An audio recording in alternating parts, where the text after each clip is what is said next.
Hi guys, quick walk around video for you on your new 6MCR, your second unit. Thanks again. So on this side, emergency stop is up here. This is the outside emergency stop. There's one inside the cab, which I'll show you in a sec.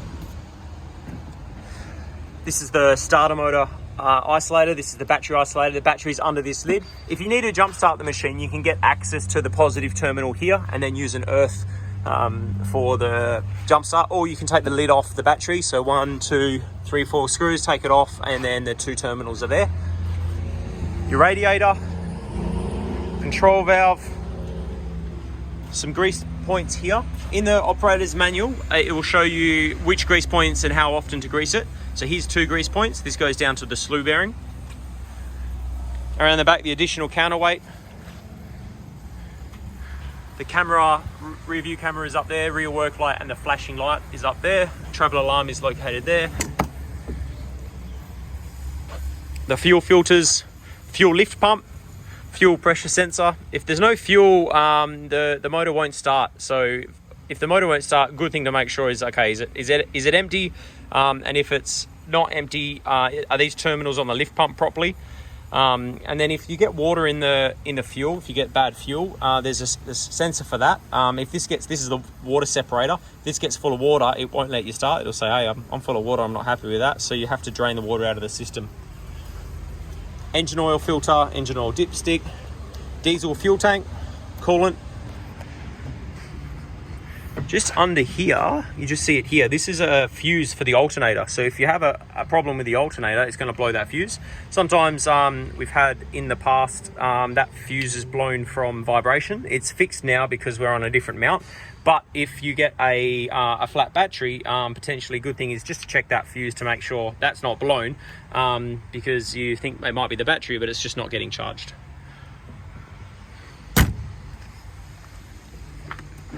Behind here, we've got the coolant bottle for the wipers, and then this is your air filter. Just make sure that this is done. If you don't do that, this can swing around and hit on the door, especially in transit. So make sure when you do that, you turn that knob. You can lock that with the key. So in the cab, you've got your operator's manual here.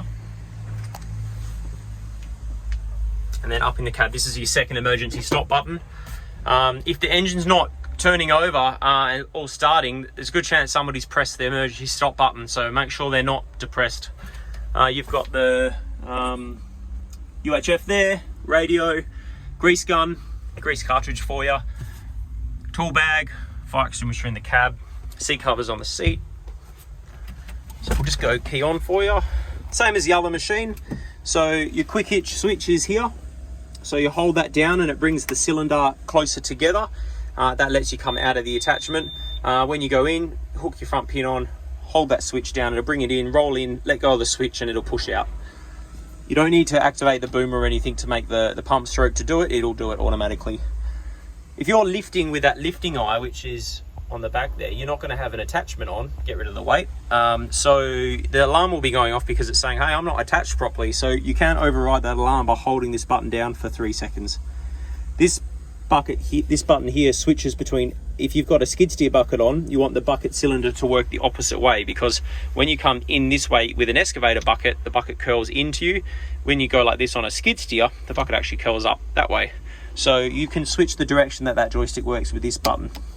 Then you've got automatic mode. What this does is when you go into the automatic boom mode, so that's towards the excavator boom direction, the dipper stick cylinder and the middle cylinder will both work together on this joystick. And then when you use this right joystick, only the boom cylinder will work. If you want to use this foot pedal to manually control one of the cylinders, you put it into manual mode, and then you can control dipper stick, middle cylinder, and then boom cylinder. Advise just to leave it in automatic mode.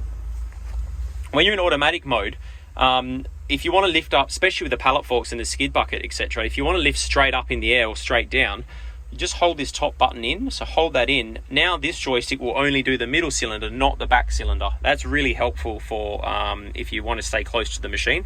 So just keep in mind and have a play. Hold that button in and see what the machine does. Very handy feature. On the joysticks, you've got the second auxiliary circuit.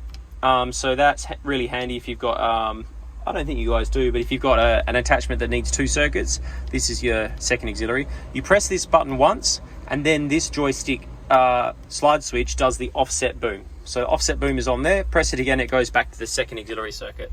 That's the second auxiliary circuit there. And then this joystick does your main auxiliary circuit. So that's like your high flow, that goes to your hammer, your auger, and your trencher and everything you got. So that's just your main circuit, which is the 1/2-inch couplings down there. And then this button underneath here is your horn, and the button underneath here is your 2-speed travel for the tracks. Across to this side, you've got your start-stop button, aircon controls, you've got off parked mode, you've got your excavator digging mode, and then you've got your skid steer mode there. Here you've got more buttons, so auto idle, turn off the travel alarm, etc. if you like it in the morning in the yard, and then you've got work lights, wiper bottles, etc. This is your blade lever. All right, guys, any questions? Please let me know. Thank you.